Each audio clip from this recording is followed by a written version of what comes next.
வணக்கம் மக்களே, நான் உங்கள் கொரியர் மணி. ஆமாங்க, இனிமேல் தமிழ் டெலிவரியில் கொரியர் மணி தான். அது கடைசியில் சொல்கிறேன். சேனல் பேர் மாற்றுறேன், அதனால தான், வேற ஒன்றும் இல்லை. இதில் இந்த வீடியோ வந்ததுக்கான காரணம் 3 முக்கியமான அப்டேட்ஸ் தான். ஏன் அப்படின்னா, நான் பார்த்தீங்கன்னா ரொம்ப மன பிரச்சனையும் இருந்தேன். அது ரெண்டுத்தையும் சமாளித்து இப்போ தான் கொஞ்சம் மேலே வந்தேன். அதனால தான் இது 5 நாளாக வீடியோ போட முடியல, மன்னிச்சிருங்க வீடியோ போடாததுக்கு.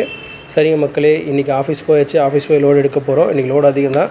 நல்ல லோடு எப்பவுமே நல்ல வருமானத்தை கொடுக்கும். டெலிவரி பொறுத்த வரைக்கும் நல்லா சம்பாதிக்க முடியுன்றது உங்களுக்கே தெரியும். என்னுடைய வருமானம் எல்லாம் டெலிவரி மூலிமா மட்டும்தான் நடக்குது. அதனால் கேப் இல்லாமல் முடிஞ்ச அளவுக்கு கஷ்டப்பட்டு நான் உழைக்க போகிறேன். உழைச்சி கடனெல்லாம் சீக்கிரம் அடைச்சி முடிச்சு சந்தோஷமான வாழ்க்கை வாழ்கிறதுக்கு முயற்சி பண்ண போகிறேன். வேறு ஒன்றும் இல்லைங்க, அதுதான். சரிங்க மக்களே, நான் ஆஃபீஸ் வந்துட்டேன், நீங்கள் என்ன பண்ணுறீங்க அப்படின்லாம் கேட்க மாட்டேன். ஏன்னா நான் கொடுக்க வந்த அப்டேட் என்னென்னு பார்த்தீங்கன்னா, சக்ஸஸ்ஃபுல் வீக் 5 ஏற்கனவே முடிஞ்சு போச்சு தெரியும். அதோட வருமானம் வந்தது. அந்த சம்பளத்தை எல்லாம் பார்த்தீங்கன்னா ஆல்ரெடி ஃபினான்ஸ் கட்டியாச்சு. மீதியாக இருந்து பார்த்திங்கன்னா இந்த வாரம் ஆரம்பித்தாச்சு. ஆல்ரெடி கிட்டத்தட்ட 4 நாள் முடிஞ்சிருச்சு. நீங்கள் 5வது நாள் வாய்ஸ் ரெக்கார்ட் பண்ணுறேன்.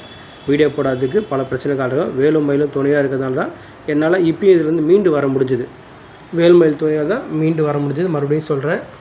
அதே மாதிரி நீங்கள் எனக்கு பண்ணுற சப்போர்ட் தான். இதில் எத்தனை பேர் வீடியோ பார்த்துருக்கீங்க, லைக் அண்ட் சப்போர்ட் பண்ணியிருக்கீங்க. அது எல்லாத்துக்கும் மேலே ஒரு வார்த்தை எனக்காக நினச்சிருப்பீங்க இல்லையா? அந்த வார்த்தை வாழ்த்துங்கள் வளர்கிறேன். இதுதான் நான் உங்ககிட்ட எப்பவுமே கேட்குறேன். உங்களை வாழ்த்துறோம் ஒரு வாட்டி நினச்சிங்கனாலே போதும். என்னை வாழ்த்துங்கள், நான் வளர்கிறேன். வேறு ஒன்றும் இல்லை மக்களே. என்ன மாதிரி எல்லா டெலிவரி பாய்ஸும் கஷ்டப்படுறவங்க தான். அது வெயிலானாலும் சரி, மழையானாலும் சரி. ஏன்னா வெயில் மழையிலையும் கஷ்டப்பட்டு உங்களுக்காக வரும். பாதுகாப்பாக நாங்கள் பார்சலை கொண்டு வந்து சேர்க்கணும். அதில் ஏதாவது பிரச்சனைனாலும் அது எங்களுக்கு தான் பிரச்சனையை கொடுக்கும். ஒரு முறை நாங்கள் சரியாக வேலை செஞ்சால் தான் அடுத்த முறை நீங்கள் நம்புவீங்க. நீங்கள் நம்புறதுக்காக தான் நாங்கள் சரியாக இருக்கோம். எப்போவுமே உங்களோட நம்பிக்கையை நாங்கள் எப்போவுமே காப்பாற்றுவோம். ஏன்னா அது வெயிலாக இருந்தாலும், மழையாக இருந்தாலும், புயலாக இருந்தாலும். கரூரில் எவ்வளோ காற்றடிக்கணும் உங்களுக்கே தெரியும். எவ்வளோ வெயில் அடிக்கணும் தெரியும். மழை பெஞ்சால் இந்த அளவுக்கு மழையும் அடிக்கும். இவ்வளோ மழையிலையும் காத்திருந்து பொறுத்திருந்தால் உங்களுக்கு நாங்கள் டெலிவரி பண்ணுறோம். அது இரவானாலும் சரி, முடிச்சுட்டு தான் போவோம். முடிக்காமல் போக மாட்டோம். ஏன் அப்படின்னா அதுதான் எங்களோட வேலை. இந்த காற்று மேலே சேர்த்து வேலை செய்கிறது அவங்கக்கிட்ட நாங்கள் சேவையாக கூலி வாங்குகிறோம். அந்த கூலி தான் எங்களோட வாழ்க்கையை நாங்கள் ரன் பண்ணுறோம். அதனால் எப்போவுமே நாங்கள் உங்ககிட்ட கண்ணியமாக நடந்துக்கிறோம். அதே மாதிரி நீங்களும் எங்ககிட்ட கொஞ்சம் கண்ணியமாக நடந்துக்குங்க ப்ளீஸ். டெலிவரி பாய்ஸ்னால் கொஞ்சம் கேவலமாக பார்க்காதீங்க. நிறைய பேர் இன்னும் அந்த இடத்துல மாறாமல் தான் இருக்கீங்க. கொஞ்சம் மாற்றிக்கிங்க. இதுக்கப்புறம் வீடியோஸில் என்ன வரும் அப்படி பார்த்தீங்கன்னா, டெலிவரி சம்மந்தமான சில டிப்ஸும், கஸ்டமர்ஸ் எப்படி புக் பண்ணலான்ற டிப்ஸும், சில கண்டென்ட்ஸும் கூட வர வாய்ப்பு இருக்குது. அது எல்லாத்துக்கும் மேலே இதுக்கப்புறம் வர வீடியோஸ் எல்லாம் நான் முடிஞ்ச அளவுக்கு ஷார்ட்ஸில் எல்லாம் தமிழில் மட்டுமே பேச முயற்சி பண்ணுறேன். ஏன் அப்படின்னா, என்னால் தொடர்ந்து ஆங்கிலத்தில் பேசுகிறது ஒரு மாதிரி தப்பாக தோணுது. என்ன தான் நான் இங்கிலீஷ் படிக்கல, எனக்கு இங்கிலீஷ் தெரிஞ்சு ஓரளவுக்கு படிக்க முடியும் அப்படின்னாலும் அது ஒரு தப்பாக தெரிஞ்சு. ஏன்னா தமிழில் இருந்துக்கிட்டு தமிழில் பேசாமல் இருந்தேன் அப்படின்னு தோணுச்சு. முயற்சி முயற்சி பண்ண தானே எல்லாமே சரியாக பண்ணுறோமா இல்லையா சொல்லிட்டு. சரிங்க மக்களே, இதுக்கப்புறம் நான் வீடியோவில் ஏதாவது தவறாக தெரியாமலோ தவறாகவோ ஆங்கில வார்த்தைகள் யூஸ் பண்ணால் அதுக்கான சரியான தமிழ் வார்த்தைகளையும் இல்லை இங்கிலீஷில் பேசணும் சொல்லுங்கள். இந்த ஹேஷ்டில் பிடிச்சிருந்தா லைக் அண்ட் கமெண்ட் போட்டுருங்க. அப்படியே ஷேர் பண்ணிவிடுங்க. சரிங்களா? சரிங்க மக்களே, நான் இப்போ போகிறேன் அப்படின்னு சொல்ல மாட்டேன். ஏன்னா ஒரு வாட்டி இதுதான் சொல்கிறேன். வார்த்தைகளை மாற்றி எனக்கு பேச தெரியல. ஏன்னா ஸ்கிரிப்ட் வச்சு நான் பேசுகிறதில்ல. வீடியோவை ரெக்கார்டு விட்டு அப்படியே தான் நான் பேசிகிட்டு இருக்கேன். ஓகேங்களா? எனக்கு எடிட்டிங்லாம் அதிகமாக தெரியாதோ கொஞ்சம் கொஞ்சமாக இன்ஷாட் மூலிமா கற்றுக்கிட்டு வேலை செய்கிறேன். வேறு ஒன்றும் இல்லை மக்களே, உங்கள்கிட்ட நான் கேட்குறது இந்த சேனலில் சப்போர்ட் பண்ணி சப்ஸ்கிரைப் பண்ணுங்கள். அப்போ தான் நான் அடுத்தடுத்த வீடியோஸ் போகிறது உங்களுக்கு வரும். என்னோடய தவறுகள் இருந்தால் திருத்திக்க முடியும் நீங்கள் சொல்கிறத வச்சு. அதனால் தொடர்ந்து உங்கள் ஆதரவு எனக்கு கொடுங்க. இதுக்கப்புறம் ஆதரவு கொடுங்கன்னு தான் கேட்க போகிறேன். சப்ஸ்கிரைப் பண்ணுங்கள் அப்படின்றது கூட இங்கிலீஷ் வார்த்தையாக இருக்குது. இருந்தாலும் அதை நான் கேட்டு தான் ஆகணும். ஏன்னா யூடியூப்பில் இங்கிலீஷ் வார்த்தைகள் தான் அதிகமாக இருக்குது. ஆனால் முடிஞ்சளவுக்கு என்னோடய மற்ற பேச்சுக்கள்லாம் தமிழில் இருக்க முயற்சி பண்ணுறேன். சரிங்க மக்களே, போன வாரம் பார்த்திங்கன்னா கிட்டத்தட்ட 11,000 சம்பாரிச்சிருக்கோம். அது 11,600 இல்லை, 10,600 தான் சம்பளம் வரும்.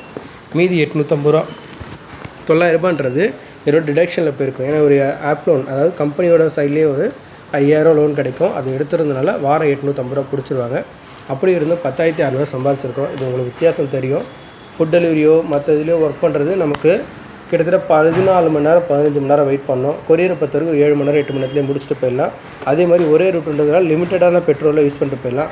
நான் பெட்ரோல் போகிறதுல பேட்டரி வண்டி தான் இருந்தாலும் பெட்ரோல் போகிறவங்களுக்கு லிமிட்டடான பெட்ரோல் தான். அதிகபட்சமே 150 ரூபா தான் போகும். இந்த வாரம் பார்த்தீங்கன்னா 4,700 சம்பாதிச்சிருக்கோம்.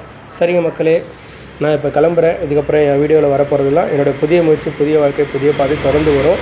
என்னோடய லோன் க்ளோஸர் இன்னும் 2 மாதத்தில் இருந்தால், அதாவது 2 வாரம் மாற்றி சொல்லிட்டேன், மன்னிச்சிருங்க. 2 வாரத்தில் முடிக்க போகிறது தான். அதை முடிச்சேனா இல்லையா, வார கணக்கில் முடிச்சேனா இல்லையன்றது உங்களுக்கு அப்டேட் பண்ணுறேன்.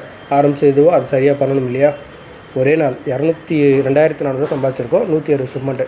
ஆடி 18 அன்றைக்கி லீவ் இல்லாமல் வேலை செஞ்சோம். நல்ல வருமானம் பார்த்தோம். இதுதான் தொடர்ந்து நம்ம செய்ய போகிறது. முயற்சி கைவிடாமல் தொடர்ந்து முயற்சி பண்ண போகிறேன்.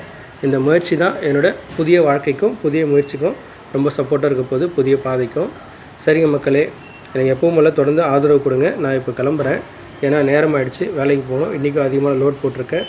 உங்களுக்காக தான் வேலை செய்கிறோம், அதில் கொஞ்சம் கண்ணியமாக நடத்துங்க. என்ன மட்டும் இல்லை, வர்ற எல்லா டெலிவரி பாய்ஸ்கிட்டையும் அதை கேட்குறோம். 2வது அப்டேட், என்னோடய சேனல் பேர் வந்து மாற்றிருக்கேன். தபால்காரன்றது ஹேண்டிலில் போட்டு கொரியர் மணின்றது தான் பேராக வைக்க போகிறேன். சரிங்களா? ஏன்னா இந்த சூரிய அஸ்தமனம் மாதிரி என்னோடய தமிழ் டெலிவரி சேனலும் பார்த்தீங்கன்னா அஸ்தமனம் ஆகிட்டே இருந்துச்சு. என்ன காரணம் பார்த்தீங்கன்னா, எங்கே போய் தேடினாலும் தமிழ் டெலிவரினா ப்ரெக்னன்சி வீடியோ தான் வருது. அதனால் அதுலேருந்து வெளியே வரணும்னு தோணுச்சு. அதனால் இந்த பேர் நான் சூஸ் பண்ணியிருக்கேன். கொரியர் மணின்றது எனக்கு பிராண்டிங்காக தெரியும், தபால்காரன்றது எனக்கு ரொம்ப பிடிச்சிருந்து. ஆனால் அதை வச்சா வருமா எனக்கு தெரியல. அதில் 2த்தையுமே முயற்சி பண்ணி வைக்கிறேன். இந்த அஸ்தமனம் முடிஞ்சாலும் அடுத்த நாள் காலையில் எனக்கு சந்தோஷமாகவும் நம்பிக்கையோடு விடியுன்ற நம்பிக்கையில் நான் இப்போ கிளம்புறேன். எனக்கு தொடர்ந்து உங்கள் ஆதரவையும் சப்போர்ட்டையும் கொடுங்க, சப்ஸ்கிரைப் பண்ணுங்கள். கொரியர் மணி, டெலிவரி மணி வச்சேன், ஆனால் அதுவும் நல்லா இல்லை. அதனால் தான் கொரியர் மணின்னு வச்சுருக்கேன். உங்கள் ஆதரவு எப்பவும் வேணும். வரட்டுங்களா? பாய்.